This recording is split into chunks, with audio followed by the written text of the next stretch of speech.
Okay.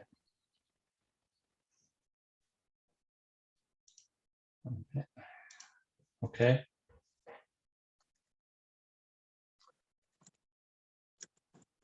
Okay, so like I said, it's Financial Literacy 101 Investor Forum. So it's featuring Mr. Joe. How do you pronounce your Aiello. Yellow, and Adrian Iscarian. So that's gonna be our second speaker. And yeah, take it away, Joe. Okay, so do I have control of the slides or? I'll do the slides. Okay, okay. So let's go to my, okay, so this is my first slide. 1 minute, I have to move this window over here. Okay, so my name is Joe Aiello, and I am a real estate investor, a private lender, and I recently became a mortgage agent. So my parents immigrated to Canada in 1975, and at that time I was 5 years old. And from that time until now, I grew up in Windsor, Ontario, and I earned my engineering degree from the University of Windsor in 1993. And then I proceeded to work as an electrical engineer from the time I graduated until this past June. I was electrical engineer working primarily in the automotive industry here in Windsor, and I worked a lot in Detroit. So back in 1996, 1 year before I got married, I purchased my first house, which was my primary residence. And then I got married in 1997, and that was purchased here in Windsor. And I did that the traditional way. I saved up for the down payment, and I got a mortgage from, I think it was Royal Bank at the time. So yeah, so next slide there, please. So back in 2001, I was having, we had a couple of our friends over, and this friend of mine, his brother was a real estate agent, and he had been an agent for a long time. And he just says to me, hey, Joe, do you want to buy a rental property with me? And I was 31 years old at that time, and I owned my home, but I had no rentals. I had a few other friends that had purchased rentals in the previous 5 years, but I never really gave it serious thought. And then at that day when he asked me, I said, you know what?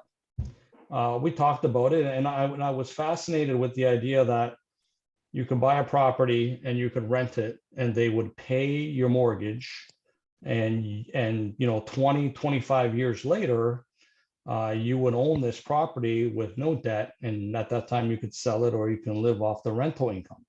And then I was really fascinated with that. And then I was even more pleased with it when I figured out that not only will the tenants pay your mortgage, you can also make money after the mortgage payment. There's typically additional income to be had, and you can use that to pay down your debts or as additional income.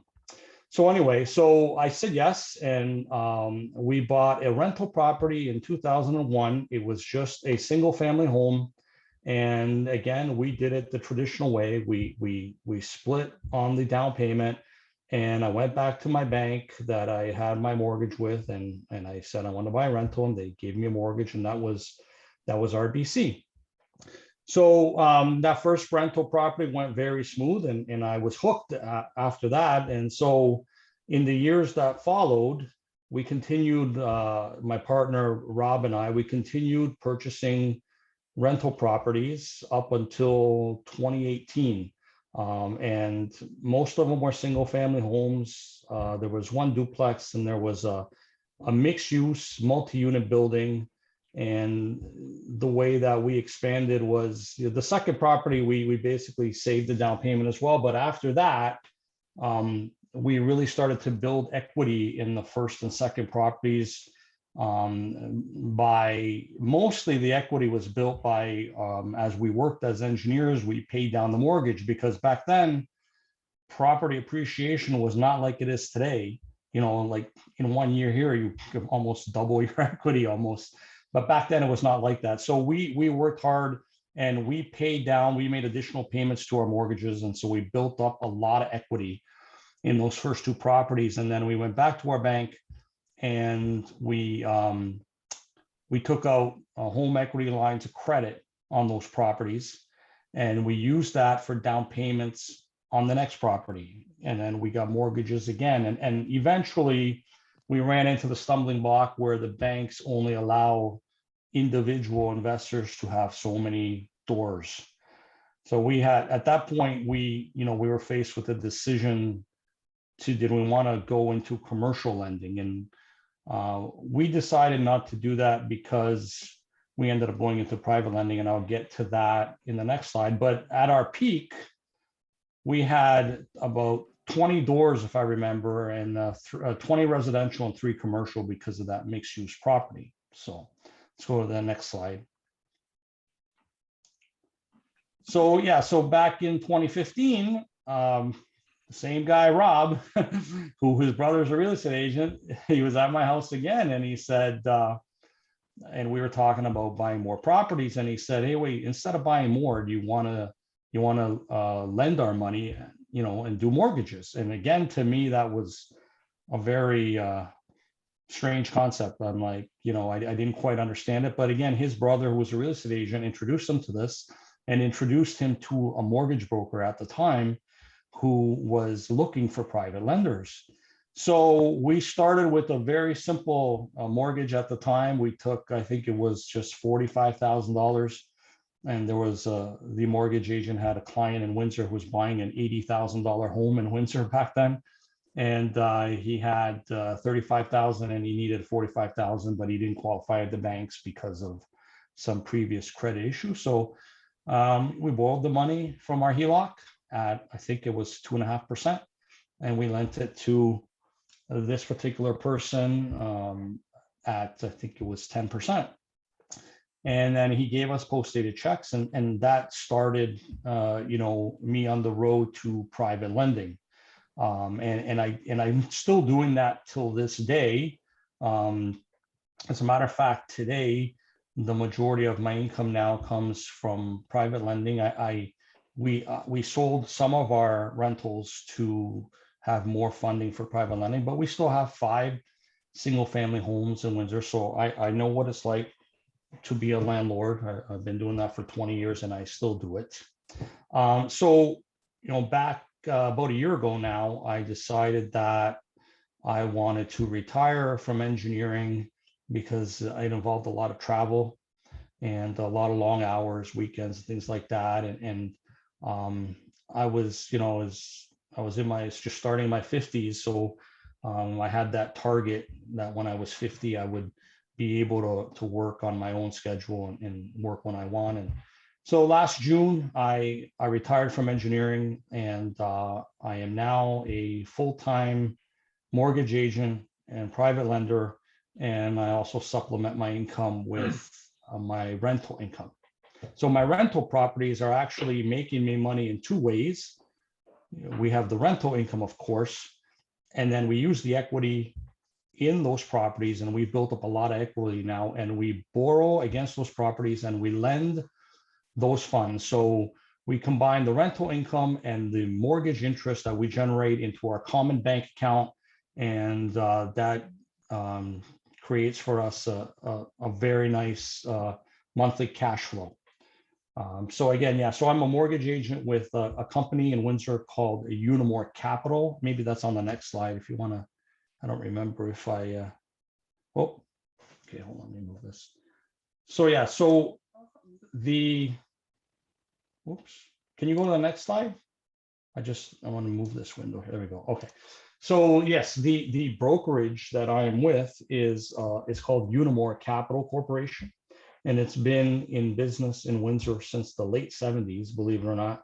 And the principal broker now, he's been doing it since the late 80s. He actually used to be a teacher. So, and I met him because about 2 years ago, I was looking for additional avenues for private lending, more sources where I could lend my money. So I just called Unimore out of the blue and I asked them if they needed private lenders, and they said yes, and they gave me some deals.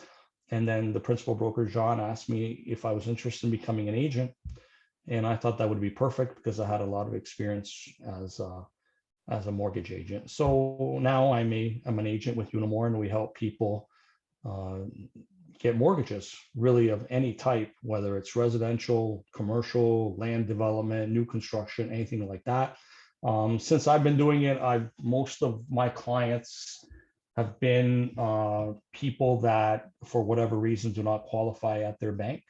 And I'm able to get them a mortgage through other types of lenders, whether that's private lenders or B lenders or C lenders or things like that. So, and I've also made some good connections with real estate investors where I lend my funds and mine and my business partner Rob's funds directly to them as well.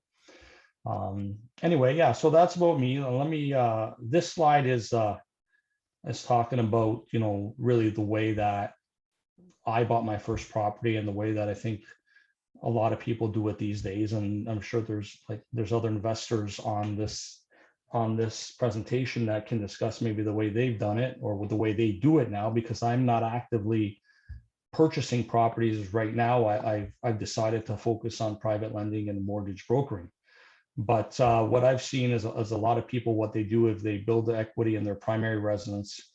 And then when they have significant equity, they'll either refinance and cash out or get a second mortgage, or the best thing I think is a HELOC, so that once you have the HELOC, the home equity line of credit, you can take your time and look for the rental and use the HELOC at least for a down payment, if not maybe to purchase the property outright, although it makes more sense to get a mortgage against the property because that would be tax deductible.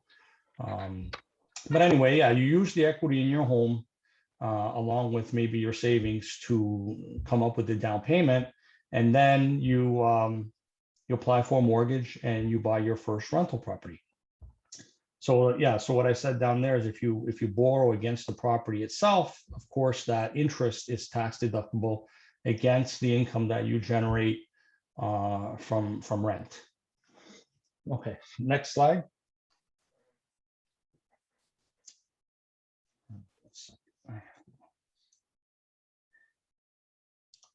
Okay, so this slide just talks about your credit score, and it's important when you're borrowing, especially from, if you're looking for your first rental and you have a primary, you're probably going to try to get your mortgage from what's called an A lender because they have the best rates.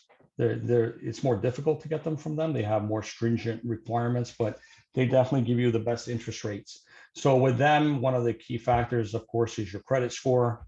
So if you're young and you're starting out, you want to make sure that you properly build a credit score. I actually just speaking to my daughter today, who's 19, and I made her get a credit card, and I said, make sure the limit's over $2,000 and you use it regularly and you don't miss any payments. And I just encourage her again to get another one. The more that you can have and the more you use them, although you want to make sure not to borrow too close to the limit. It's called the utilization factor. So if you're borrowing too much of your credit, that's going to negatively impact your credit score, which you don't want. And there's really, when you're looking at getting a mortgage for a rental property or any property, there's really three key things, well, four key things that I like to talk about. The first one is LTV, which is loan to value. So that basically is your down payment, right? So, the more that you can put down as a down payment, the less risk you are to the lender, and then the better terms you'll get, right? So most people like to, ideally 20%, because if you put less than 20, you have to pay mortgage insurance, right? And really, if you don't have 20%, then you're limited to borrowing from what's called the A lenders, because B lenders, they don't have access to mortgage insurance. So they're going to require that you have 20% down. The next thing is your credit score, like we talked about.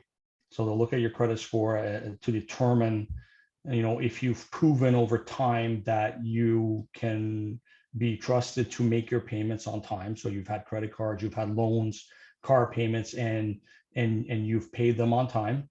The third thing is, of course, is can your income level support the mortgage payments? Right now, if you're buying your first rental, they will take into account the rent that you're collecting, although not 100%, and different lenders have different formulas that they use, whether some of them use 80%, 85%, some of them use 50% of the rent. But some of the rent will get added to your income and help you to qualify to borrow more. And then the last thing, which is tied to income as well, is the debt service ratio. So there's two ratios. One is called the GDS, which is the gross debt service ratio.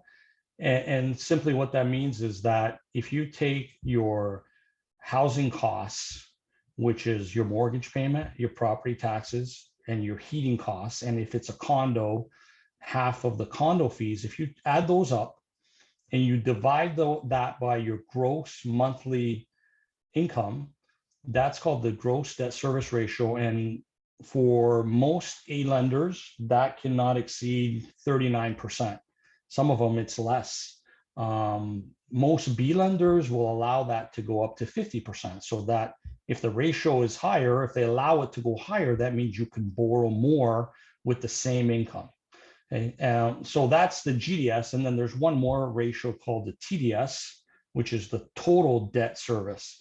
And that's the same as the GDS, except with that one, they add in your other debt payments. So you got the original mortgage, property tax, and heat, and then they'll add into that things like car payments, other loans that you have, things like that. And for most A lenders, that cannot exceed 44%, right? And B lenders, that again, that's around 50%, at least with the B lenders that I have experience with. So, I'm not sure if there's another slide. Can we? Yeah, so that's basically a little bit of the way that I did it. And again, I've only been an agent since full-time since June. So I'm also learning myself, but I do have experience lending. I've probably lent on, I want to say, in the last 5 or 6 years, maybe 30 mortgages, I would say. So yeah, I think that's what I had for today. Oh, thanks, Joe. Yes, so this is I think this is our third so far for this group. We call it like we have a meet the expert. We have any type of workshop, and this tonight is an open forum.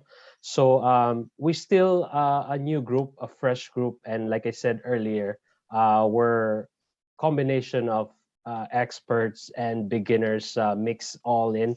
And so it's just we did have a couple of guests previously about talking about some about mortgage. We have mortgage agents, and we do have Jeneline as our first guest previously. So it's more of being familiarized of what really is the world of real estate investing, and I think it would benefit all of the. I think I can say it's probably like 60% of the members are, we call it like beginners and, aspiring investors. And the rest of those 40% are all the expert. And we do have these people actually tonight in here. So we have Tom, we have Ray from Trust Your Talent Academy too. And so it's really we're thankful, and with this connection that we have, and we're able to share your experiences and what's your profession, and who knows, in the future will be one of your client. And I think I'm gonna open to other of the member if they wanted to add something. So Tom, do you have any questions or? Okay, thanks, Dennis. Maybe we can close this slide for a while so Joe can see those people. Yeah. First of all, thanks, Joe, for nice presentation, and congratulations. My pleasure. Congratulations on being unemployed. Welcome to the group. Thank you. No, it was the best thing I ever did. No, it's been the past 6 months have been just wonderful, working on my own schedule, working from home, and It's exactly what I've been working towards for the past 20 years since I bought my first property. So it's well worth it, believe me. It's the best advice I can give to anybody. And when I talk to young people, I say, get into real estate because it really changed my life. It really did. Yeah, I guess Sir Ray will agree on that too. So that's basically our goal here, like to have more people retire early instead of waiting for 60 to 65 or 70 Exactly. to retire. Yes. So, Yes. yeah. That's beautiful. Yes. And to begin with, my first question, since you're doing both, like lending and landlording, which do you prefer is the best end game on real estate? So say that again. Since I'm doing both, which do I prefer, lending or what was the other thing?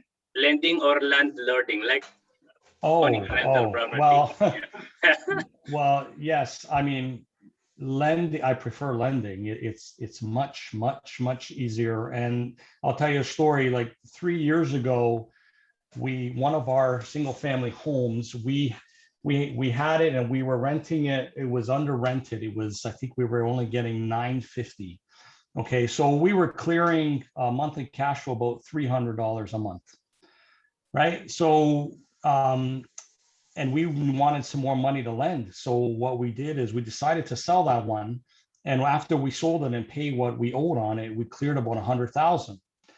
So remember, when we owned it, we were clearing about $300 a month. And yes, if we would have kept it, we would have had the appreciation. But the thing is, we took the 100,000 and we lent it at 10%.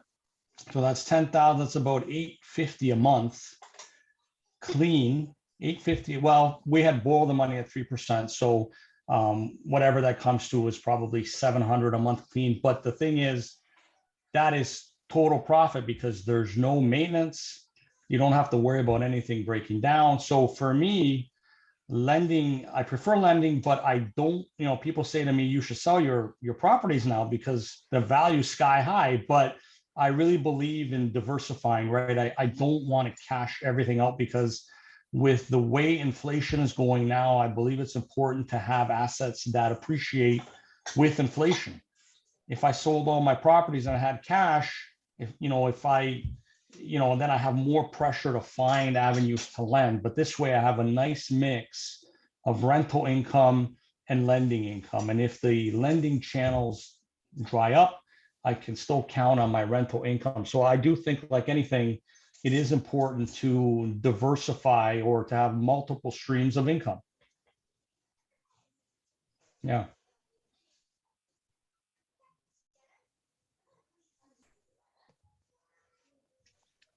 Good.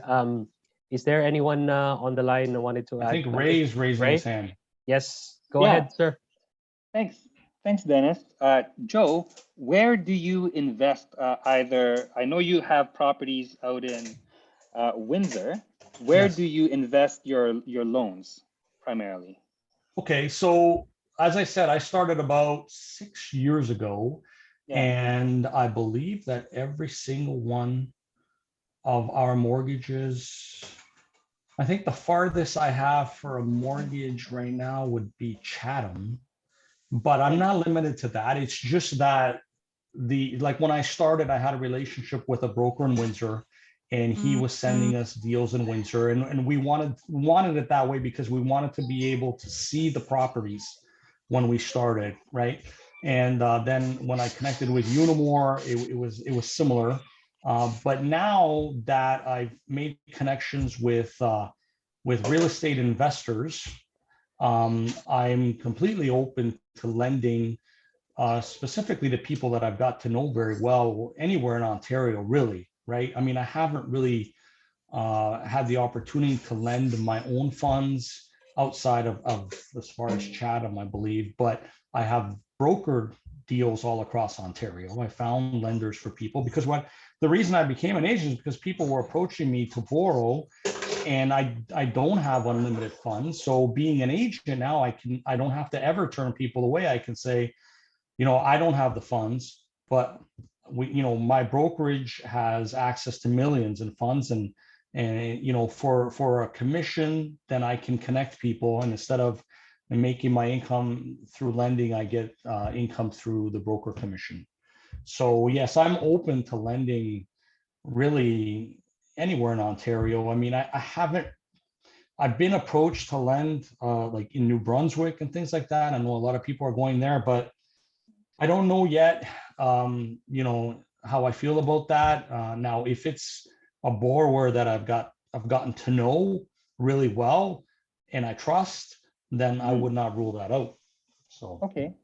but I And have lent on commercial properties as well in Windsor. So there's deals where I remember we did a gas station. Somebody bought a gas station, and then there's another one I have right now where it's a mixed use building where they bought a building for their heating and cooling company and they live above it. So we did a private mortgage for them. So and when we started, it was always first position. You know, my partner Robbie's more conservative than me. He's like, no, you got to be in first position. And then the more I learned, I'm like, well, Rob, second's okay too. It's the loan to value that matters. And also, you know, the size of the first in front of you matters too, because if you're in second behind $1 million first, then and they default and you have to take power of sale, you're gonna have to either take over those payments on the first until you sell it or pay out the first. So those are the two things to consider when you're going, you know, first, second, or third position. So like I did a third position, and I had a second actually. There was a first, I did the second, and the broker approached me that they want to do a third. So I was already in second, so it was no problem for me to do the third. And the first was only for, I think, 100,000. So I felt comfortable, and I knew the borrowers because I already had a second with them for a year. So I had no problems with them. So that was a case where I felt comfortable doing a third. And the LTV, even with the third, was, I think, 70%. So the LTV is important, lots right? behind you. Yeah. Right. Even if you had to liquidate, lots behind you. Sounds good. Sounds like you're a fairly Right. conservative investor. Which instruments do you use to secure your investments, or what's your preferred top 2, top 3 methods to secure your loans? Everything I've done so far, well, no, I do have two, but primary it's mortgages, but I have two right now on promissory notes. And so the two that I lent on promissory notes, I've got to know them really well, right? So I did mortgages with them first. So secured mortgages first. And then like this one gentleman in particular, I did 2 mortgages for him. And then he approached me and said, look, I would like to borrow some money on a promissory note to help me do some advertising.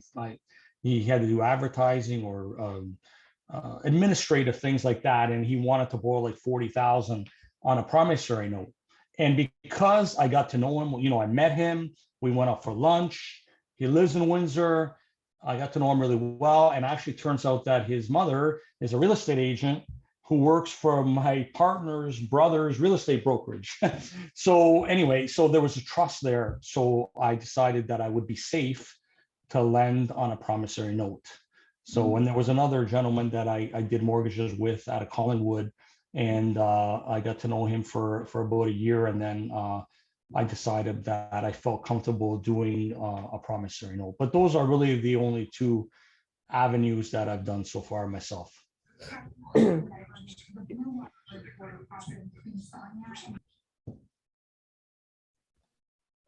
Right. Any more questions, guys? I think it's just for the benefit of the beginners here. So Joe, if let's say I'm fresh, I have no idea about, and I wanted to, you know, buy my first. Let me just hit this one. I want to buy my first rental property. Like, what's the basic step that I have to like do? The first step approach that you can share with us. Well, I think the first step is, I mean, I would think that you would need to start to think about the down payment, right? If you have a significant down payment, it makes a lot of things easier, right? I mean, I'm not saying that you can't do it with, you know, using other people's money completely, but it is more difficult. As a matter of fact, when we bought, I had mentioned that we bought the mixed use building in Windsor, and we actually did buy that one with none of our own money. what we did there is we did, and we sold it about 5 years ago now, but we got a mortgage from a big lender. I think it was First National for 65%. And then we negotiated with the owner or the seller for a vendor take back, which is where the seller of the property will lend you a certain percentage. They lent us 15%. And so we had a contract with him that we would pay off that 15% monthly over 3 years. So that was 65 that we borrowed from a traditional lender and 15% from the seller in a vendor take back mortgage. And then I had a friend that I knew that had access to a big HELOC on his home. And I approached them. I said, hey, would you be interested in lending me the 20%? Right. And we negotiated the terms, and we did just a promissory note. Right. And he lent us the 20%. And then with him, it was a 3-year contract. I think we paid him, I think it was 7%. So this, I mean, this would have been probably almost 15 years ago that we did that. But so it, you know, it can be done where you buy your property with none of your own money. And I think guys like Tom can talk about stuff like that, because I think they're actively purchasing properties right now, whereas I'm not. But I think one of the main things you have to think about is you know, whether you're gonna where you're gonna come up with a down payment, right? And then you have to start looking at maybe pre-qualifying and talking to a broker like myself and seeing how much you would qualify to borrow, right? And then you start looking for a rental property. Oh, thanks, Joe. Anyone on the line like to ask more questions?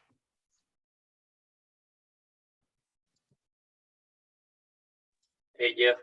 This is most of the members here are basically beginners.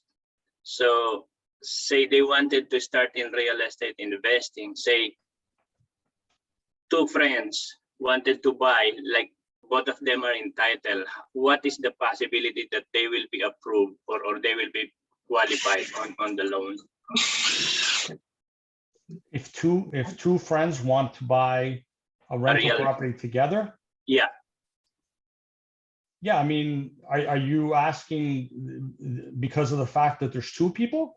Yeah, and if one of them will apply, they will not be approved. So they took another friend, combined their income, and then yes, absolutely, yes, yeah. So when you have multiple people, the incomes are combined, and all their debts are combined to determine those the GDS and TDS ratios, right? So like a husband and wife, or like me, like with my friend Rob, that's the way we did it. So they'll take both incomes, right? And both people have to be on title, and they'll take both incomes and they'll calculate the ratios like that. So yes, it's a great idea actually to partner, and there's a few reasons why partnering is good, because not only can you qualify for more, but then when you own the property, if you go on vacation and the other one is here to take care of it and things like that, right? Or if you're busy, you know, or if there's unexpected expenses, if there's a major expense like, you know, the roof collapses, then you have somebody to share the expenses with. Of course, you're splitting the profit as well when you have a partner. But you know, for me, doing it with a partner worked out perfect. But of course, you have to be careful, right? Because I owned the duplex with 2 other friends, and that one was not so smooth, and mainly because those 2 other friends were so busy with their day jobs that, you know, it was always extremely difficult for them to get involved in the rental and do what had to be done. So it caused a little bit of tension. So you want to make sure that if you partner with somebody, that your personalities mesh and you think alike in terms of, you know, running the property together, you know, so yeah.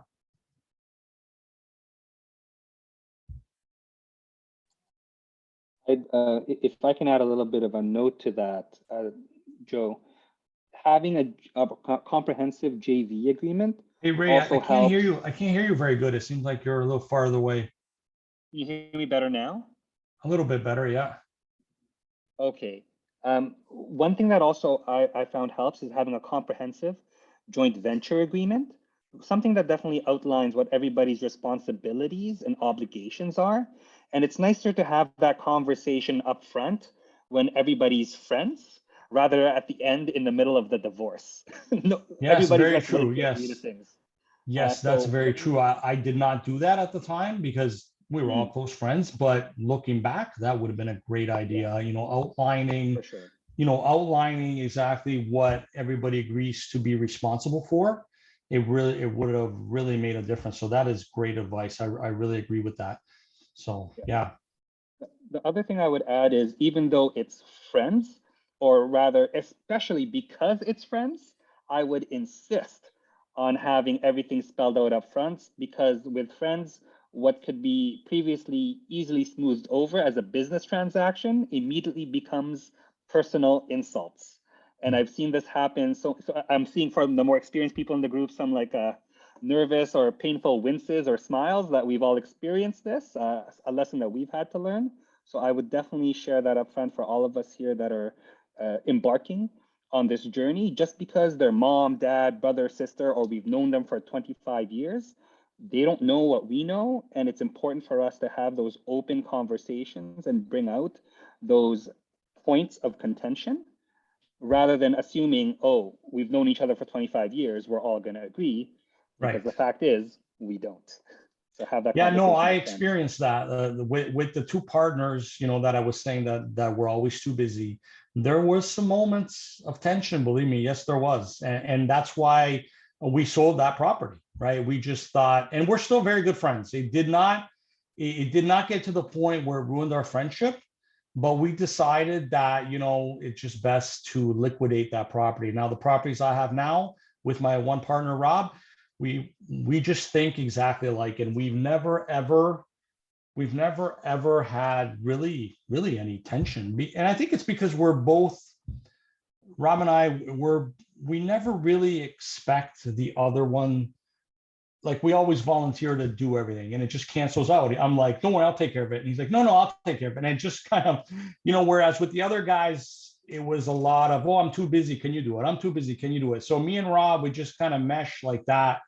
And also our attitude towards real estate, it's more of a priority for us than it was with the other two guys. They didn't, they were more concerned with their career than, to them, the real estate was more of an investment on the side. But for me and Rob, we had the target, we had the goal to grow it to a point where we could quit our day job. So we thought alike in that situation, you know what I mean? So yes, it's very important. But that JV agreement is something that I never really heard about or thought about when I was started. And I know that a lot of people do that now. And you're right, that is a great thing to do. Perfect. Thanks, Ray, for adding those inputs. I think everyone can speak to that, especially, Filipinos were really close family ties. And, with regards to this, financial matters, it's going to be a different story. Yes. At the end of the day. That's a good point. So, we do have a couple of time left for Joe's part here. Before we start with Adrian, are there any more questions and maybe additional points that everyone can add? I have a question. This is Ted. Let me open my video. Hi, Ted. There you go. My question is about mortgage. So are you particular, or as a lender, are you particular with the details of the income? So let's say, is T4 and pay stubs enough, or are you looking into the details of the pay stub? So let's say for the income, because I'm an employee. So let's say for the income, there's fixed and then there are variable. Are you only looking at the fixed portion of it, or are you looking at it like collectively? You said the fixed portion of the income? Yeah, like let's say for an employee, you have fixed salary and you have variable. Let's say you have bonuses or other variables? Do you only consider the fixed when someone is borrowing? Well, no, so as a private lender, that's one of the advantages of going with a private lender, right? Like when you go to the big banks, they have their rules and they're set in their rules. But the advantage and the reason why a lot of people go to private lenders is because private lenders are much more flexible, right? There's a lot of people that make money cash, right? That doesn't show up in the documentation. And so, and there are some institutional lenders that have programs for people that maybe, like hairdressers or things like that, that we know that there's a lot of a cash component, right? But me as a private lender, I'll talk to the borrower or the broker that brings me the deal will talk to the borrower and understand exactly what their income looks like, right? If they explain to me and they explain to me that yes, this is my base salary, but I also make money doing this, make money doing that, then I definitely take that into account 100%. But we, as a private lender, I like to see, that there's some reliable income, right? So that I feel comfortable that you won't miss the payments and I don't have to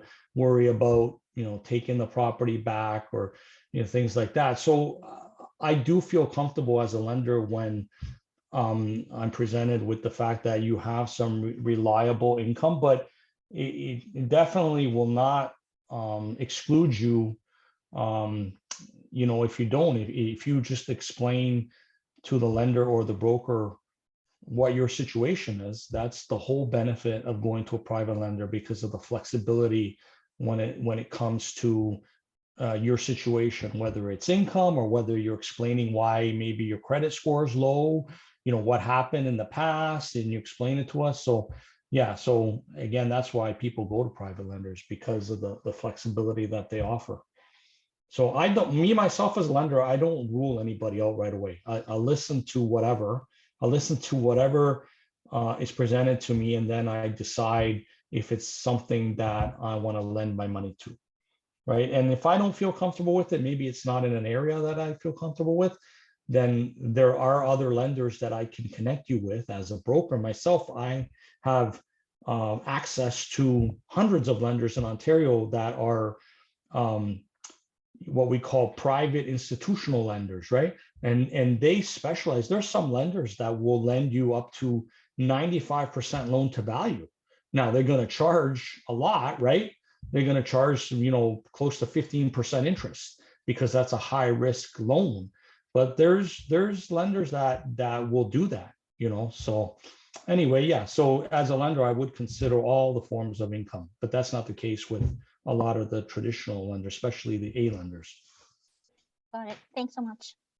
Pat, if I can ask a quick question there. How long have you been working in this job with a variable income? Well, I'm relatively new in Canada. I see. I arrived only in 2018. So I do have fixed salary. It's just that I also have some variables that, yeah. Okay. Usually A lenders calculate it, whatever it is for 2 years, Right. Divided by 2. So if, as long as you're increasing, an A lender would look at you and say, oh, okay, things are looking good. And that's how they even out that variable income, and you'll get approved on that. And going back to what Joe just said, yeah, they'll look at your credit. However, again, depending on which lender you go to, they'll have different risk tolerances based on your credit. It just may mean that you will have higher interest rate because of that. However, look, don't let it stop you from getting lending. And usually the bank that you currently have your relationships with, in terms of credit cards, in terms of checking accounts, will look to you more favorably, because they see those constant deposits going into your account, and they will be able to be more forgiving, rather than showing up to a whole different bank and saying, hey, I'm here 2 years in Canada, can you give me a mortgage? Right? And this is why it's also, at least from my experience, being a student here in Canada, it makes sense to chat up your local Filipino branch agent or a teller or branch manager and make sure you let them know you're Filipino. Because let me tell you right now, we get the Filipino discounts through those people. Like it is a superpower to be Filipino with working with service agents, service people. Like they'll forego, how do you say, bank transfer fees. They'll give us free checking sometimes. It's great. You just gotta let people know. It's fun. Got it. Well, the reason I asked is I just got a house last month, and for the broker, when I sent my T4 and my pay stubs, she informed me that just to be sure, because I don't have any variables last year, and then no, not last year, 2 years ago, and then for last year for the most current T4, I do have that variable, so they just removed it because it wasn't on my first T4. That's why I was wondering if that's like a big part of it. So Usually, for most A lenders, I myself, I can say it now, I used to moonlight for the bank that keeps on saying you're richer than you think, because for my investments, I wanted to see how I can get further approved. And that's how they looked at it. It was basic. So your situation would be how we would look at salespeople. So people that are self-employed, realtors, their mortgage, their earning income varies a lot. And so Right. the way the bank would look at it is whatever it is over 24 months divided by 2, that's your annual income. And then, like Joe mentioned earlier, it would go to TDS, GDS ratios, and you'd be considered based on your relationship, depending on which bank you go with, and your credit. got it.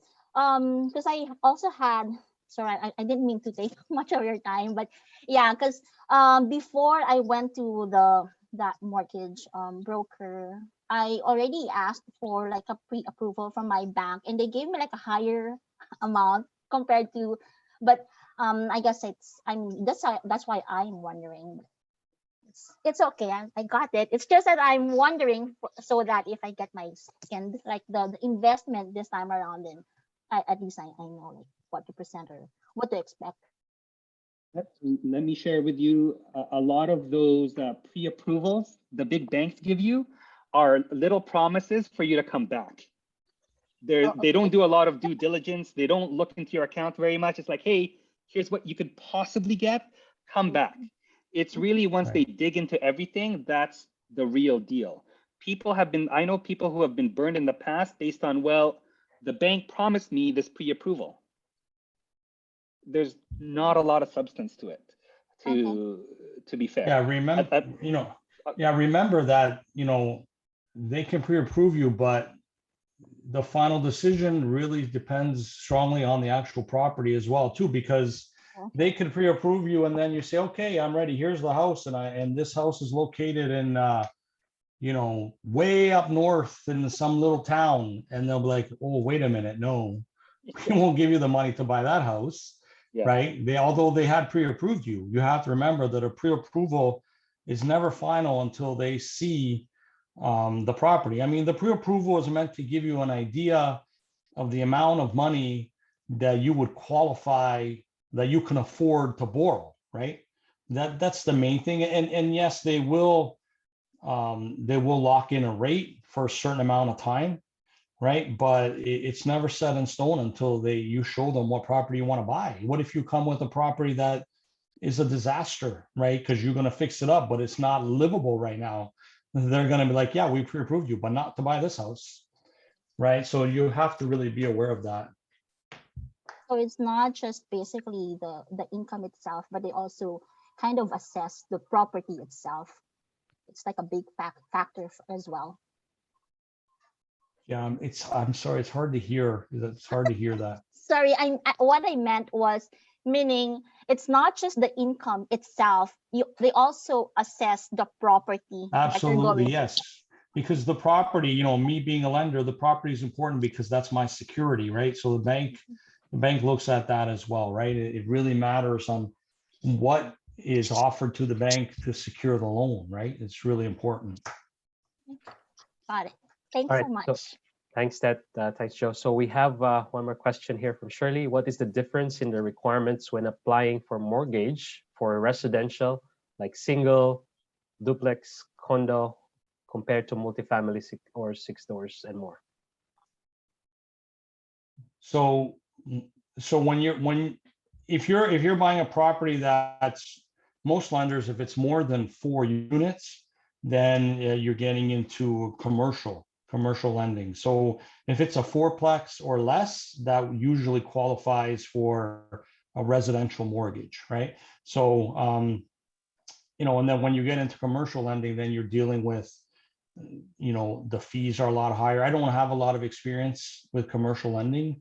Everything I've done so far as a broker has been residential. But if you're buying a duplex or a single family, it's very similar.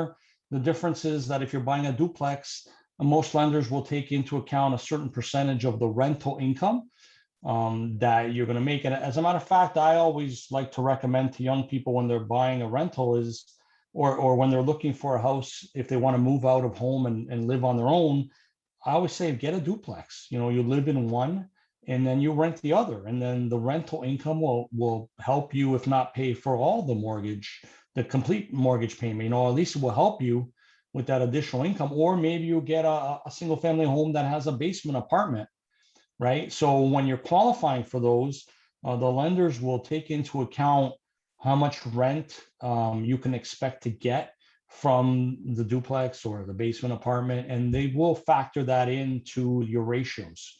What percentage of the rent? It's not 100%. They'll factor in like 80%, or some of them 50%. But the point is, the rental income will help you to increase your ratios. So Shirley, I can answer on the commercial side. Anything 6 or over, the property or project itself has to qualify, not you personally. It's like a business. So in terms of that point, they will look at, one, the cash flow, the performance, the property itself, what costs could be coming up. On top of that, the team that's taking over the property. It's kind of like submitting everybody's bio forward to the bank and their ability to manage a project of that size. So surely, if you are on the newer end, unless you've got yourself very tenured project managers, property managers, a very seasoned mortgage agent on the commercial side, they'll look at you and say, this isn't going to go very far.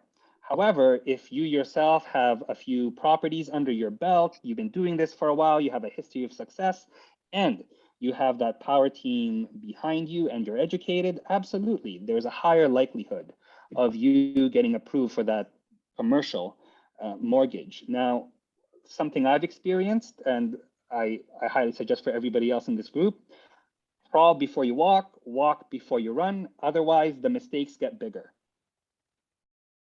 Right, and yes. So that's what I would say on that front. It's nice to see all those.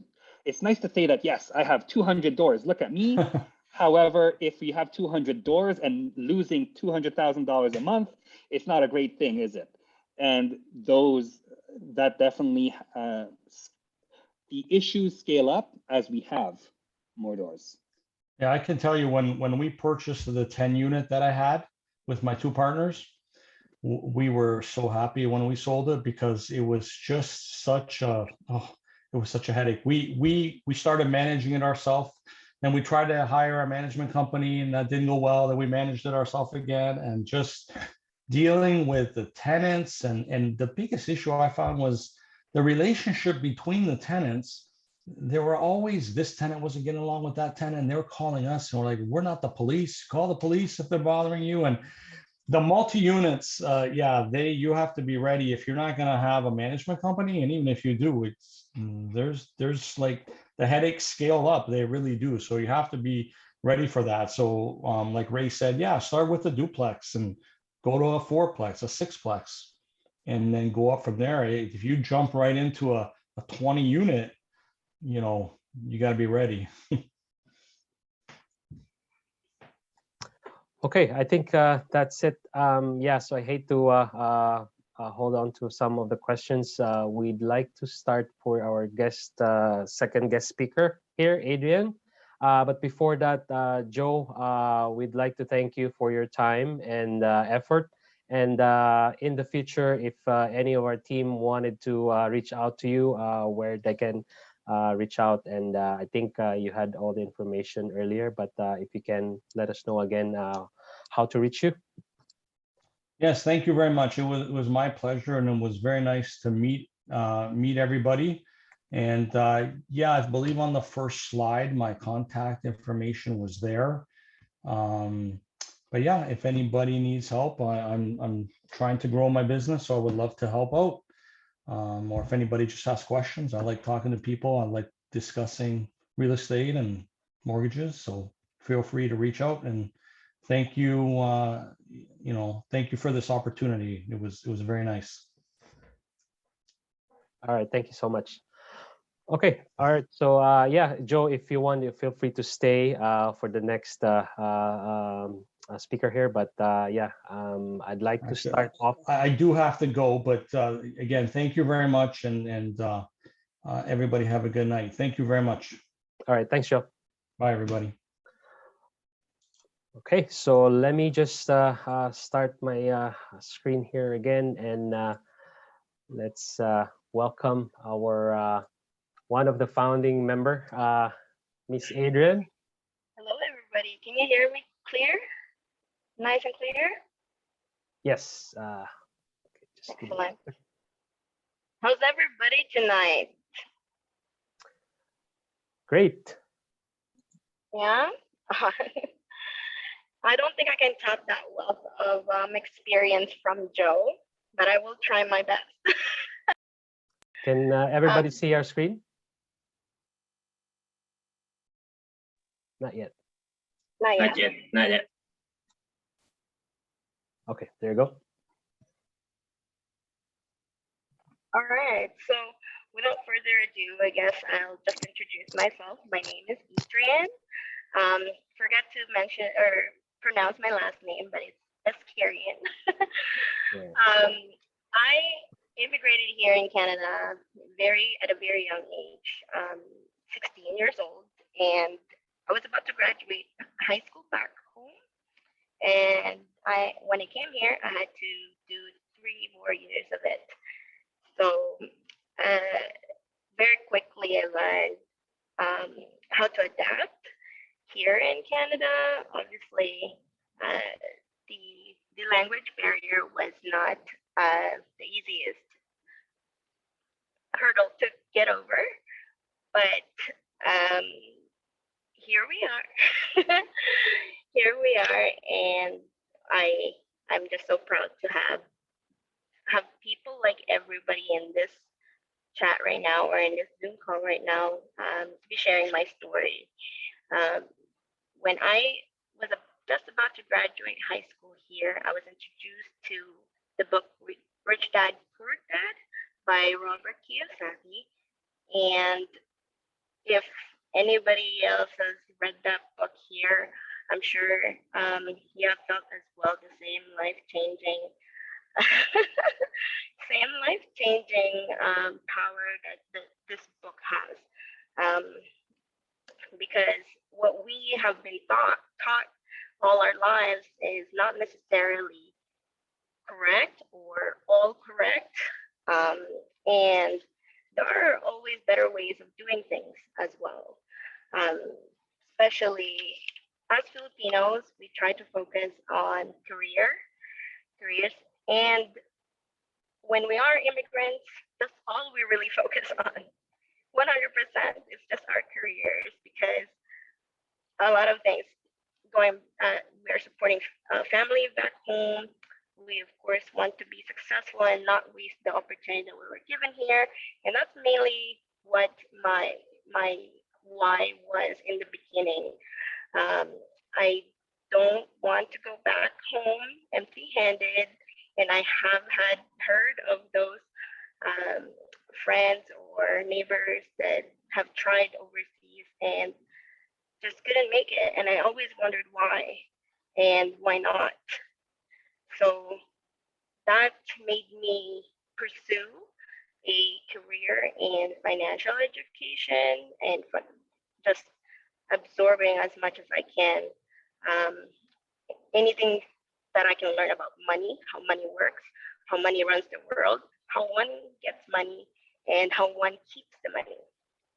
Initially, I wanted to be an accountant, but because of my English in the beginning, like 10 years ago, they didn't accept me in an accounting program in York University. Instead, they put me in a financial and business economics program. I loved it. It's all about stocks. It's not as fancy as it sounds. It's all about calculating numbers. But I imagined myself just sitting in the cubicle all day analyzing numbers, and that was not it for me. I wasn't passionate, and I wasn't going to be happy doing that for the rest of my life until I retire. So I ended up finding the program Financial Services in Mohawk College. And for all of you that has a kid or are raising kids right now, I would highly, highly suggest you let them explore other options than just what you have experienced or what you know or what you have gone through. Because I think the world is changing, careers are changing, and the workforce is changing. The way people make money and keep money is changing as well. So keep an eye out on that if you're a parent, and I am a parent. In 2018, my partner and I bought our first property using the first-time home buyers incentive. So we were able to put down 5% of the down payment. And the only reason that we actually bought at that time was because of the stress test that was coming on. Canada, I don't know if you guys remember, suddenly demand went up because people want to buy and lock in lower rates, because if they don't, they would have to be subject to a stress test wherein your capacity to borrow will be tested against a higher interest rate. And if you cannot afford at that interest rate, you are most likely going to be denied. So we were lucky then that we got in early and that we were watching the market, but we were still very new then and honestly rookies. That's our first home and we were so proud of it, but we knew that we weren't going to stay in it forever. So in 2020, I became a mom and the pandemic happened. So we kind of capitalized on that situation and moved back with family to be together, save some of the expenses because we're all staying home anyway, and rented out our first home. So after 3 months, immediately I kept in touch with my banker at that time. Immediately 3 months after we refinanced the house, because that's the minimum requirement for the stability portion. So banks will also want to see that you are consistently getting money out of your rental property. So at least 3 months rent that they were coming in, I kept the paychecks and I showed, or the rent checks, and then I showed it to the bank at the end, which benefited us big time because we were able to pursue or purchase the second home in early of 2021. And I think I got addicted, not gonna lie. Because immediately right after, I'm like, let's go, let's buy another one. But I was young, and I want to admit that I was uneducated then. I was an uneducated investor then. That was all emotions. I knew that everybody was buying. Of course, you want time in the market, but you also want to make sure you're making an educated decision, because regardless, a mortgage or a home purchase is a big commitment. Now, our next goals from our three humble properties is getting into bigger multi-units, as Joe mentioned, trying to break through the commercial rental space, so 6 units and up. But the good thing is that I recently started working as a banking advisor for RBC as well. So as much as I am young, I actually love learning. I continuously learn, and I want to share everything that I learned with you guys. You're not standing on a giant by any means with me, literally and figuratively. If everybody knows how tall I am, you'll get why.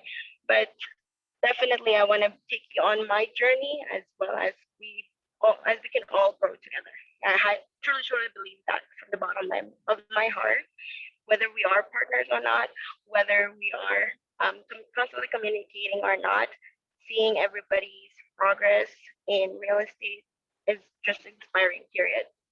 So I'm just so happy to share my story finally with all of you guys. So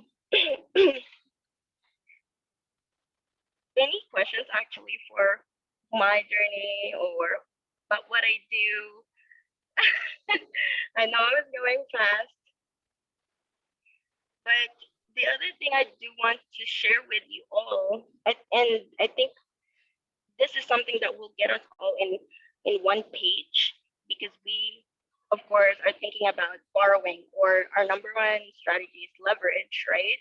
So, or credit, in layman's term, credit. So I want to show you guys, what do we actually look at when we ask for credit? Or as a private lender, this is actually a great resource for you to have as a checklist on a quick look immediately. If you know what these 5 C's of credit are, you're most likely going to be able to tell within minutes, okay, I will lend to this, or okay, no, maybe not, and this is how we're going to fix that situation. So let's get into it. Next, please. Number 1C of credit is your character. And this refers to your financial character. Mainly what Joe already and Ray has mentioned, your relationship with the bank that you bank with right now is already an existing relationship, and you should actually nurture that. Now, no one's stopping you from going from different banks and building a relationship with multiple lenders. And actually, that's even more, why not? I mean, why not? That is a big question. If you are an investor, why don't you want connections with more lenders? And I mean, I know I am working for the banks. Exactly, right? It keeps everybody honest. You do get to do some shopping yourself. And it's not just about credit, it's about the relationship with the people and how they are as a company as well. What do they offer for you, specifically for your occupation, for your business, or maybe how easy they are to reach? Are they digital? Can they do virtual? Or even can I mean, there's so many things. Honestly, my number one strategy of getting all these 3 properties was the bank. So I've already been a big fan of the bank prior to becoming an investor or claiming to be an investor. Wow, that is great. Oh, 5 lending institutions.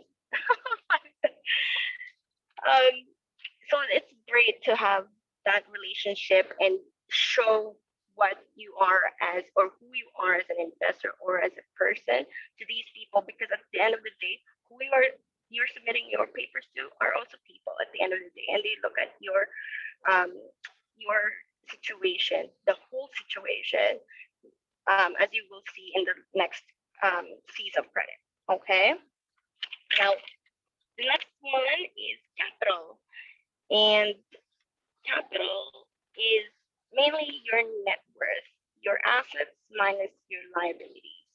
And how easy, liquidity is how easy are those assets can be turned into cash or to pay out somebody. Okay. And there are things actually that we ask. So are the assets that you have, are they overvalued, or are they actually on the market value? Another thing is your loans. There are many loans that you do have. If you have multiple lines of credit or multiple cards, we do look at that. Although, depending again on your character, on how you use those credit cards or lines of credit, we are able to decipher or decide on that whether to lend or not. The next, Joel actually touch on it a lot, and we can even do the actual calculation for it. But this is what your mortgage broker, mortgage agent, or banker is for. They do this for you, but ultimately is your gross debt servicing ratios and total debt servicing ratios. So a lot about it is mainly it is your gross debt servicing ratio that we are looking at, but the total debt servicing ratio is almost your stress test, your own stress test. If you are able to actually afford this property by yourself. The next one after that is your credit history. And this is the first thing that you should think of if you are newer to the country as well. Because credit history is built over time, over consistent payments, consistency in your responsibility towards your financial obligations. They can see there are grace periods on lines of credit or existing lines of credit, and credit cards, but I want to promote to you guys that paying it off at the end is still the best way to go to build your credit and also build the habit of financial responsibility, because that's important. Another thing with this is that the bank actually is not the one creating your credit history. There are credit bureaus in Canada that do these reports, and they collect information from all the financial institutions that are in Canada or in your area.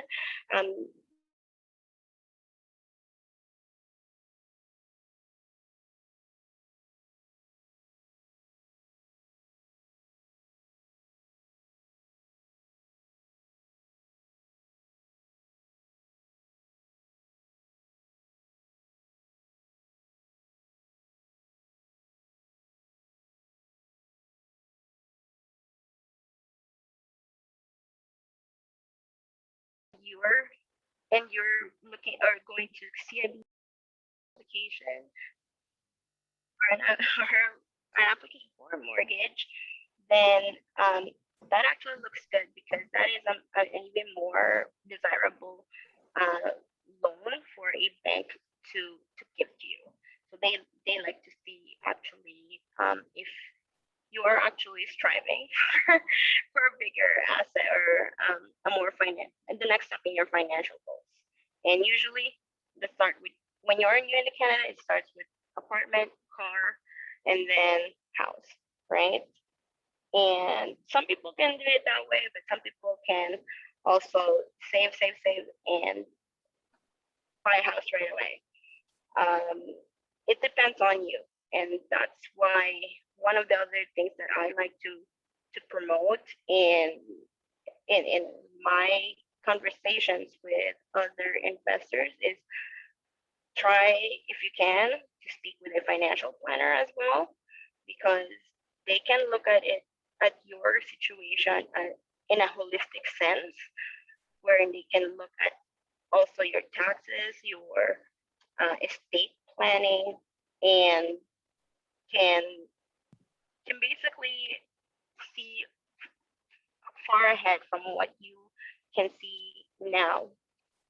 Um, because that's what they do. They go, or they have clients that are young all the way up until old, all the way up until the the, the inheritance or the beneficiaries of their previous um, clients.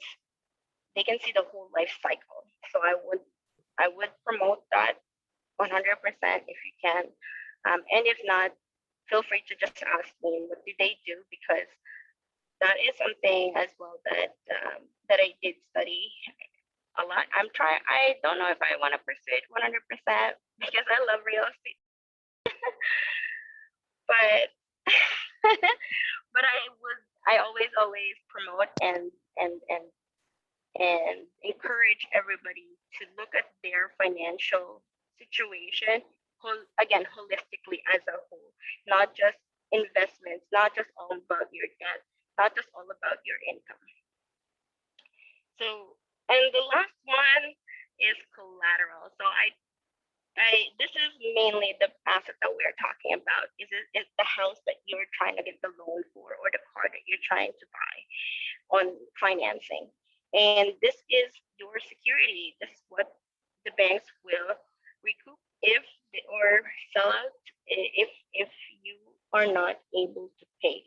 So this last one is basically a question about what if you don't pay, even if you can, based on your capacity, even if you do have the net worth and your capital, and even if you've been very good, at the moment that you decide forget this loan, of course they do have interest in that asset. Now, here's a surprise. Sixth C. Sixth C is actually look at it. Common sense. Common sense is basically asking yourself, does this person who, or as a lender, does this person who is asking me for a loan align with my own goals? And does our goals align as well? And if you're the one looking for credit, are you looking for credit on something that actually aligns to your goals? Or are you looking for credit on the newest Air Jordans or the, the newest iPad or iPhone, right? So I want you guys to be able to also think on yourself, because everybody now wants you to buy any kind of property, right? You can pretty much buy a condo, still make money nowadays, but I want you guys to be able to think for yourself, is this worth my time and effort and all this studying that I'm doing? Does this align to what I eventually want to achieve at the end?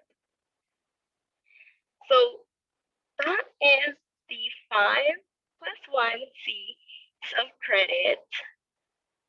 It's a lot of information, but ultimately when your banker or mortgage broker asks for all your T4s, pay stubs, your letter of employment, rental income, these are the questions or the criteria that they are trying to answer in order to approve you for credit. They actually want to approve you on credit. Believe me when I say this, because I'm learning this now.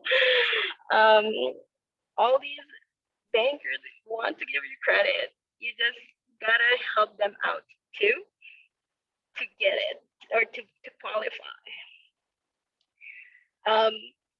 So, and another bonus information, because now that it's fresh in my mind, I am learning US lending through RBC. So Canadians are actually super, super welcome to buy down south for 75% LTV. They do also use your credit history, Canadian credit history, to qualify. and they do look at your portfolio as well. So they would love if you're already an investor or thinking about investing. Um, to know that they do have a full suite of services for you guys at no matter what stage of investing you are in real estate. I think I said much already. I want to hear from y'all now. Yes, Ray. So I would actually like to share. Ray is one of the mentors that I look up to, so highly look up to. Oh, thank you so much, guys. But I want to credit him for a lot of as well the confidence and why I'm here in front of you right now is mainly because of the spirit and the energy that my mentors with Ray and their organization has brought to me. But yeah, anyways, please ask him. Thanks, Adrian.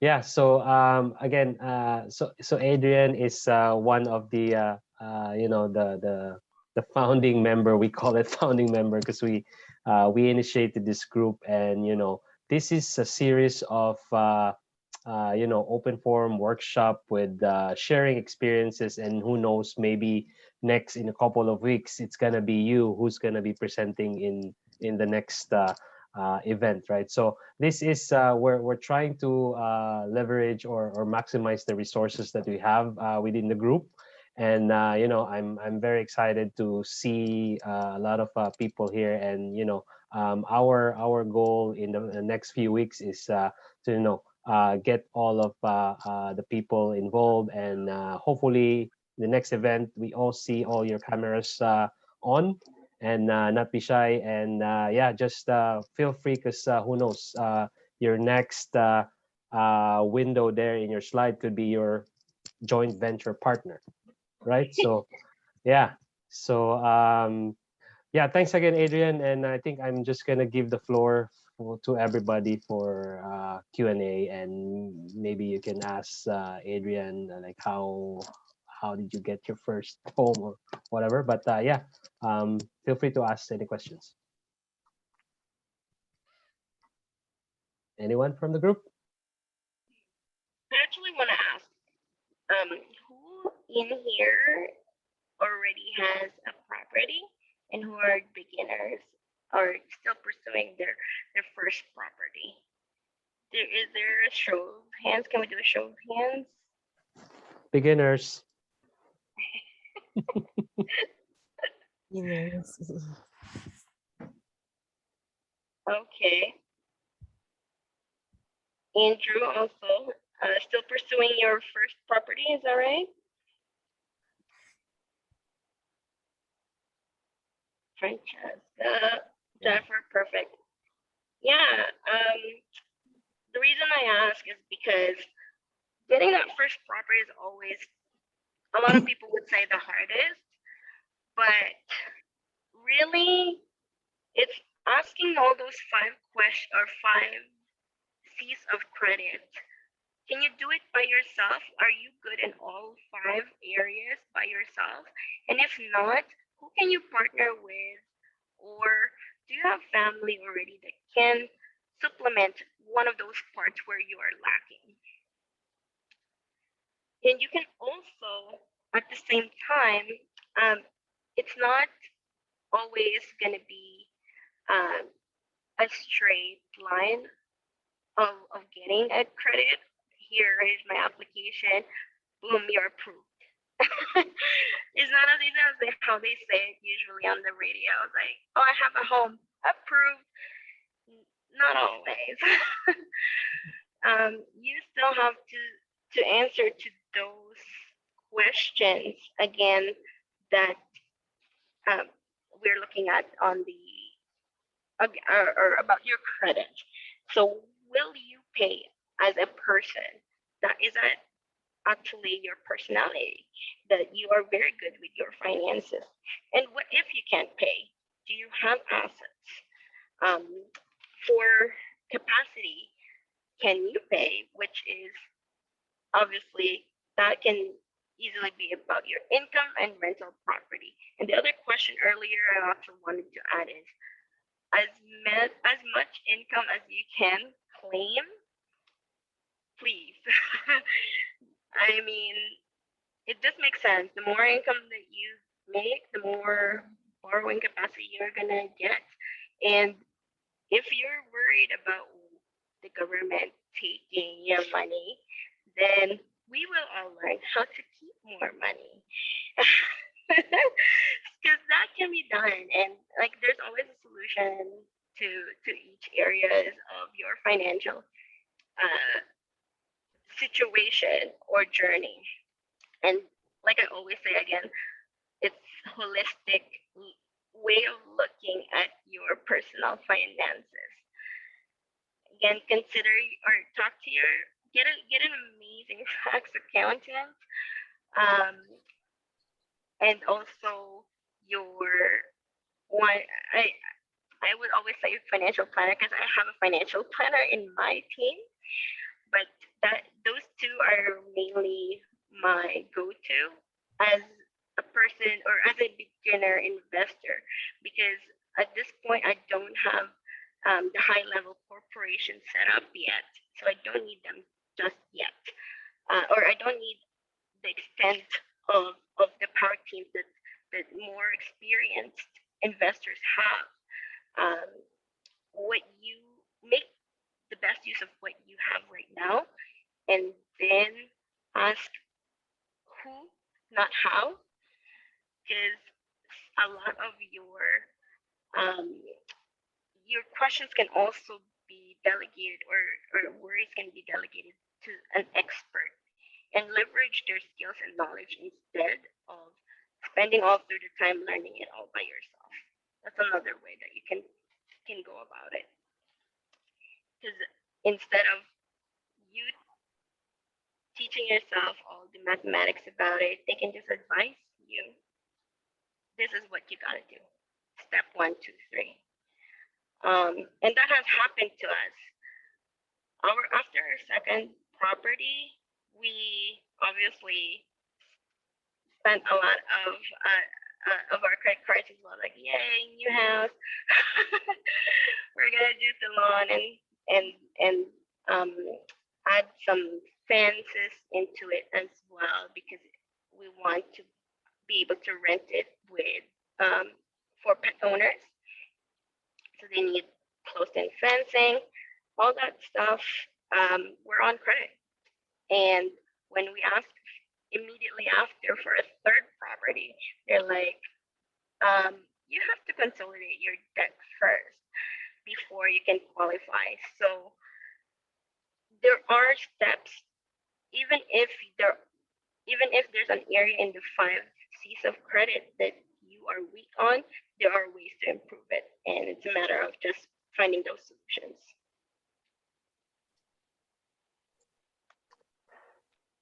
Great. I just wanted to ask, and it's probably a personal question, but maybe a tip for everyone, because you have a full-time job, you have a family, and you're also into learning about real estate, right? So how do you juggle all of this? That's a great question, and I think majority of it is really prioritizing those activities that really mean something to me. And a lot of it is, or how I do that is asking really, why am I doing what I'm doing? Why am I doing this, or who am I doing this for as well? So over the past 2 years during the pandemic, I have dedicated myself solely 100% as a stay-at-home mom, actually. So I got my rest, I want to say, And at a certain point, when you're stuck at home with a 2-year-old, nice, I like that question, Jonas. When you're at that point, you just want to get out and do some work and actually achieve something out of your life. And I'm sure a lot of the women in that are listening in as well can relate. We're not what we used to anymore, like our moms or parents, that they could stay home and take care of the kids. In Canada, usually it's a 2-person income household, so both moms and dads have to work just to be able to afford to be here. Period. So we have to prioritize our time towards what really means and makes us progress the farthest, and dedicate your time solely to that. Or I don't want to say solely, and don't forget your kids, obviously. But I want you to be intentional with your time and your activities, because success isn't built overnight. Those are accumulation of little steps each day. So don't discount yourself for doing, hey, I only analyzed one property today. That's progress, right? And the more that you do it, the more it becomes natural. And before you know it, you're gonna start seeing yourself actually improved. And I'm gonna tell you guys, you're gonna look back to yourself and be like, I don't know that person anymore. I'm a totally different person now. Because once you realize your potential, that actually, hey, I'm not as limited as what I thought I was, then you can even push more. That gives you even more fuel to push more and do more. So for me, in the morning I would wake up. I already have Jordan assigned sometimes for the baby, but then I would go to work, go home, feed feed for dinner, and then go right back into it, because I just feel that now is our time as people, as the generation that we're in. Filipinos are very underrepresented in this space as well. So that's why I'm so fired up to be the pioneers or founding members of this community, because this is such a big step for our community in general, that we are dedicated to improving our lives through real estate here in Canada. Thank you, Madam. I think we have a question from Jonas. Yes. Yeah. So, sorry, What can you say about the government intentions to have stricter rule or requirements for getting HELOC? Getting HELOC. So HELOC is really mainly, it's attached to your home value. So because of today's hot market, a lot of the lenders are also starting to be cautious on how much of the basics of investing has gone out the window over the last 2 years. So many people are desperate to buy and are throwing numbers and over leveraging themselves. I admit I might have done that. I might have done that already, but it is what it is now, and the after effects of that later on, you will still see, because when the interest rates go up and all these variable rates need to be locked down, then we're gonna see even more influx of people not actually qualifying to get locked down, and they have to dispose of their properties. So the cycle can continue. Nobody knows what it is gonna be in the future. But as for Canada's policy changes being stricter, it makes sense. It makes sense during this time, and I know as far as history or track record of Canada, we have been very, very good at keeping our inflation rate on control. So still, we're trying.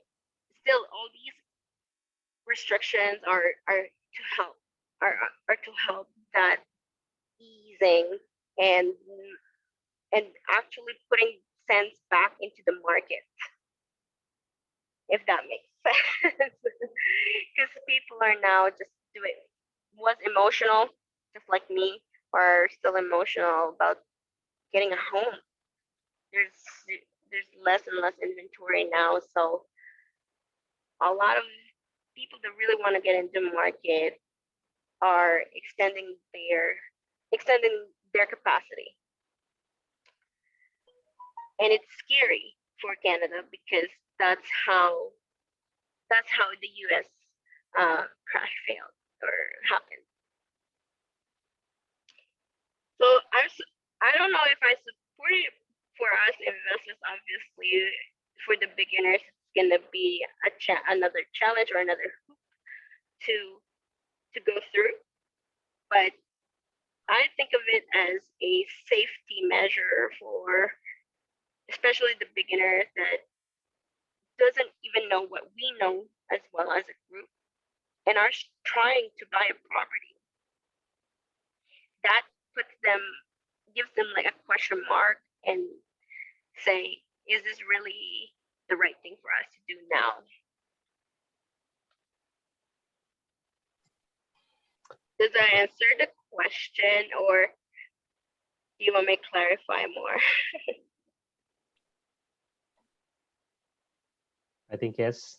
Jonas, good. Thank you, Adrian. Well said. No problem. No problem. So we have three people here is raising hands. I'm not Hi, sure. Michael. I see your hand. Michael Ryan. Hi, that was a great answer. I just wanted to add on that one, if you don't mind.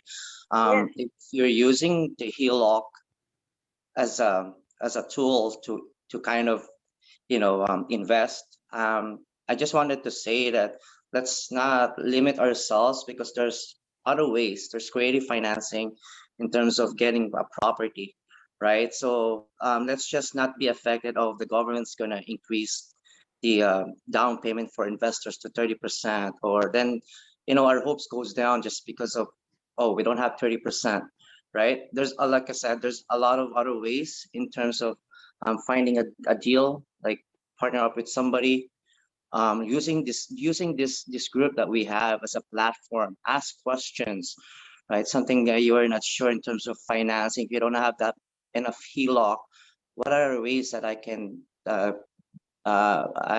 grow my into getting my property or adding to my portfolio for that matter. So yeah, I think I mean, people we kind of get lost in, oh, the government's gonna raise the interest rate or the HELOC and whatnot. But at the end of the day, I think there's a lot of people here that have invested, have proven that regardless of what the government puts in place, like honestly, you can go through it. Trust me. I've done it. I've done it a couple of times myself without I don't even have a HELOC before, but I've done it, right? So I guess what I'm trying to say is, if the question is for, I'm not quite sure if it's just a general question regarding HELOC, but she was right in terms of people overusing their HELOC to a lot of different things, right? But if you're thinking of HELOC as a way to invest, don't get too down on yourself if you don't have one, if you don't have enough. Like I said, there's a lot of other ways to invest other than HELOC. That's a great point. Honestly, I give you the 5 C's of credit as a guideline. But definitely there are even creative ways of borrowing or leveraging other people's money, skills, and more, even their mortgage ability can be leveraged in a partnership. So that's where your comprehensive JV partnership agreement can come in as well, so that you can list out exactly what your duties are as a partner in that communion, right?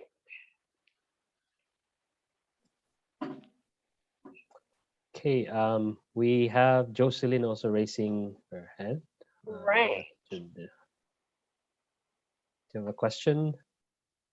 And Gerard. And Gerard.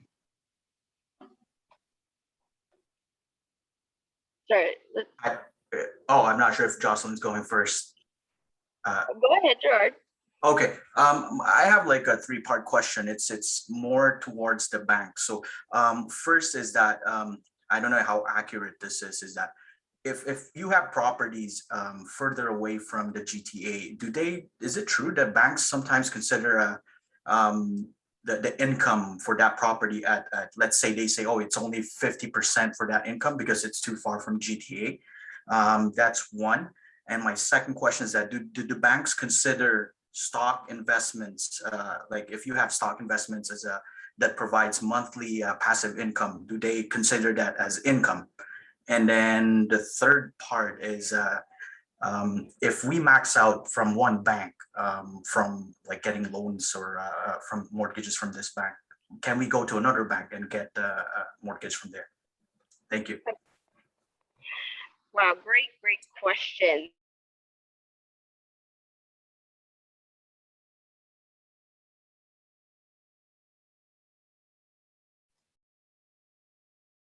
I think we have some connection issue, comedian.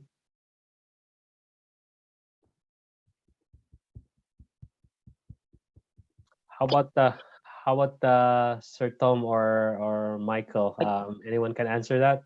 I can answer the last part. The banks have their different banks will have limits on how many properties that you can actually go with them, right? I honestly, I've never used. I think other than my personal property, I've never used a bank with my other properties. My partners have, just because sometimes we go by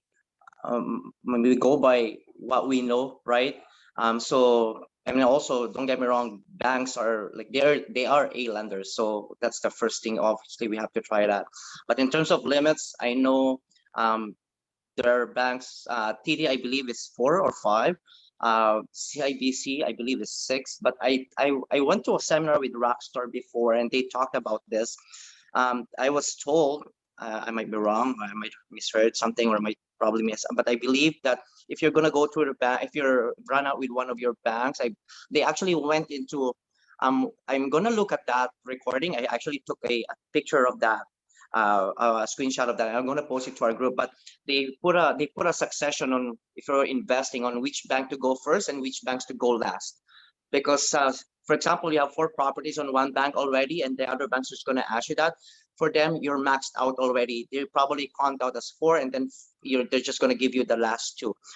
Again, I'm gonna look on my archives. I have that somewhere in my screenshots. It's been a while since I went to that seminar, but I attended that, and they actually have it in how many TD, how many with BMO, how many with Scotia, and I'll try my best to try to look it into and post it into that group. I think the first question was about how far is it from the GTA? I think I don't think it's how far is it from the GTA. Again, don't quote me on this because I'm a realtor, but not really. I do have a license with mortgage as well, but I'm not really. I don't think that's it. If it's a different town, for example, this happened to me. There are other banks that wouldn't go for it, like Timmins. I don't know. Sir Tom has property in Timmins, but honestly, I had a hard time with my bank, so I went to a mortgage specialist. And then what he did was he actually reached out to a credit union in Timmins and got us a mortgage there, right? So in terms of income, if it's a father from, they're gonna take 50% or whatnot. I think they will take 50%. I don't think if it's regards to what town or whatnot, but other banks for sure. Again, that was my experience. I might, might be something that's, isolated type, but when I got my first one in Timmins, I have to reach out to Roman, one of my go-to guys, and then he reached out to a credit union, and then from in Timmins, and got my mortgage from there. So yeah, probably Kuya Tom will answer some of them. He's got tons of experience on that. Yeah, I wanted to add as well the stock assets. We do look at them. We do recognize them, although not as a full income as well. That can count to your relationship or character in the bank, or character qualification. So, are you actually investing with the bank? So that's part of your relationship criteria. And then for the location, it's always actually, I have worked in the credit union as well before, and I feel like it's already a standard that it's not the full rental income that they do put in. Again, as another stress test for you to make sure that even what if you don't get the full rental income in a month, can you still pay this? So that's that question. Okay, thank you. That helps actually. Thank you. Mhm. No problem. Anybody else actually raising their hand? Yeah, I just wanted to add this, that have made some notes on our previous event. So for the bank, TD, 10 for TD, 9 to 10 for Scotiabank, 9 to 10 for BMO, and unlimited for CIBC. This is the number of, I think we do have some information slides. I did actually take screenshots as well. Yeah. That was a great session. Unfortunately, it was not recorded again, but that's okay. I'm sure we will have another chance to speak with them. Okay. Do we have any more questions, guys? Is additional to those, actually, huwag niyo muna bilangin yung 10 ang limit sa TD, 9 sa Scotia, or whatever. Just find the deal. Go for it. Apply for mortgage. Huwag niyo isipin yun. Basta Yeah. go for it. Very true. Yeah. Don't get bogged down on the small details. I think the first step, I'm going to be honest with you guys, Ray is so right, because the pre-approval doesn't mean anything. I mean, it does help you give an idea, but it's not a certified approval, right? So what I would suggest is definitely go for the offer, go get the property, make sure you protect yourself with using clauses or exit strategies within that contract, so that you can try now and gain that experience, whether you get it, whether you were able to get a successful mortgage or not. It's a learning experience, and now you're even more equipped for the next opportunity. And I actually did that with the 9plex that I got. I don't know if I have updated the group, but I lost that contract because we couldn't agree on a price. And just by having either an inspection or financing condition, we're able to get our deposit back. So you do have legal safety nets if you have those clauses. And if you're not sure what to put, please make sure you reach out to any one of our experts, me or Sir Dennis or Tom, Miss Jenny, and Ray, to guide you or answer those questions. Okay. I can, if I can just add, this just happened to my partners recently. Make sure you tell your banks what your goals are, so they will cater, the services or the products that they will give you. The partners, they partner with Mark and Ascension. I posted it a couple of days back. It's too bad that they went to me. These are my clients 5 years ago, and then they've been receiving my emails and whatnot, and then I got into investing, and they got curious. Anyways, they went to their banks, a bank, I'll just say Bank A. So they said they wanted to invest, but they were not very they were it wasn't they were not very clear on what type of, how many properties, or what's their goal 3 or 4 years from down the road. You know what they did? They had so much they had so much money that they could have come out from their property, because their property was assessed at 1.2. They only have like 500K left on their mortgage on their property. You know what the bank did? Bank did, instead of giving them a refi, worrying about, because they still have 2 years left on their 5-year thing. Rather than worrying, they worry about that rather than just giving them the full amount. You know what the bank did? They just gave them 150K HELOC. Honestly, HELOC of 150K and 30, they have to pay that 30 that they owe to the bank, their line of credit, their car loan and whatnot. So they're left with 120, right? And then on top of that, they didn't, they were assuming that under the impression that they get pre-approved for 600K. So we were looking at properties in Peterborough. We went to Peterborough. We went all over the place. Next thing you know, the bank's asking for like a what do you call this, 3D financing. We all know, well, I know anyways, that when you ask for 3D financing in this type of market, that your offers probably gone to at the back of the pile that's putting an offer. Anyways, I told them that. Long story short, they did not get approved. They could not get approved for 600. They were so upset with their bank. So I told them, you know what, there's nothing wrong with what you have. Let's just work with what you have right now, which is the 120. But anyways, I got them an off-market deal. I reached them out to another bank that got them approved for that for that amount. My point is, like if you were, they could have gotten at least 480 according to the CIBC calculation. They could have gotten more from their if they did a refi, even if they paid 17K on penalty just for breaking the mortgage. Who cares? You're getting a bunch of money on your way. That 400 plus that they could have gotten, they could have paid off their loans, their cars.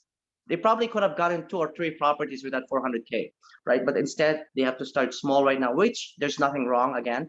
But again, the opportunity to refi was there. Who knows what will be the value of the market, or 6 months from now if they want to refi, or whatever the case may be, right? So let's involve, if you're going to go to the banks, I guess let's just involve them in our goal and what we want to do. We want to invest, right? If we're just paying a couple of bills and we want to consolidate, I think HELOC is a good way to do that. But if we're taking long term, if we want to invest, and it makes sense to refi, who cares about breaking a mortgage if you're getting a chunk of that money back, right? So that's what I told them, and they were so, they were so upset. But after getting that property, like we got that triplex, I told them, what, don't worry about it, shrug it off. Well, we'll work on it. It's one property at a time. We just buy some time and then go from there again, right? But there's other ways. Like I said, I'm not trying to put down banks because I use banks myself, but let's just involve the banks with our goals. And if it doesn't work out, again, reach out to other people in this group. I'm sure there's a lot of mortgage agents that a lot of these people know as well, that probably can help you reach your goal, right? Not just the bank. We're just so aware. We're just so focused on what we know of banks. It's like a brand name, right? We go for the Tommies or the CKs. But there's small credit unions there, or small people there that can actually help us attain the same goal. Maybe even further what the banks can offer, honestly. And don't get caught up with the interests of left and right, right? At the end of the day, if the money makes sense, just like Tom said, just go for it. That's it. Sorry. That's perfect. Salamat. Meron pa ba anyone gustong bumati? I am still here if anybody has questions. If anybody knows I'm not home, but I'm on my way home. Yeah.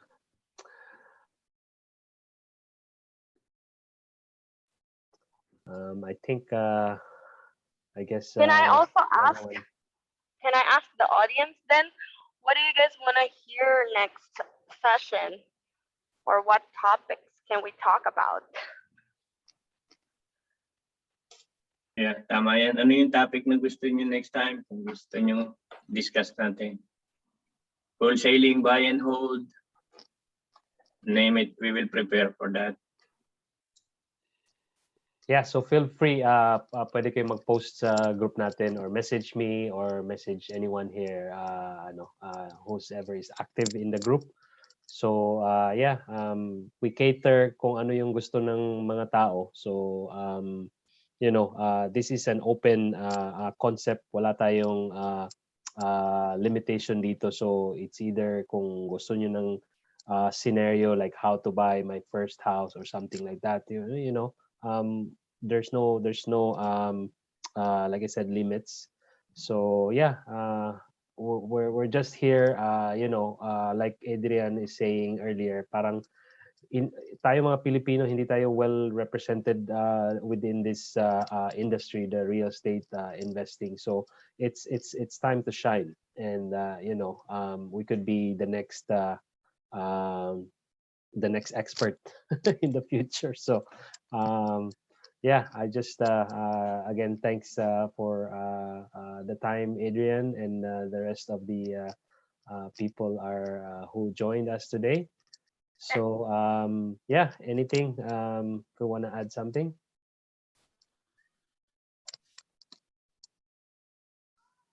Yeah, we got some messages here. Wholesaling is a good. So I guess Sir Tom, pwede nating ibalik yung wholesaling mo na Yeah, presentation. sure. Yeah, I think with the workup ni Jenny na si Cherry Chan yung next guest natin. She's good in accounting, corporation, taxation. So yeah. Okay, that's good. Yeah, so again, salamat at kung wala ng questions, it's already 9 o'clock, so I guess we're on the limit now. Pero kung may mga questions pa kayo or suggestions in the future, yung mga event natin, feel free to chat. And then what we're trying to plan, siguro summertime, kung wala ng COVID, we're gonna get a tour bus, and we'll pick a property and look at the property or under construction. So it's gonna be a good plan. Summertime, we'll go to Madam Jenny's place there in Niagara, and then let's set up something there. So hopefully yun yung plan ng grupo to be really in depth on this type of industry. So yeah, just watch out for the upcoming events. Okay. So yeah, again, I think everyone's good now. Salamat again, and hope to see everyone in the next event. Have a good night, guys. Bye. Bye, thanks. Good night, everyone. Thank you. Good night.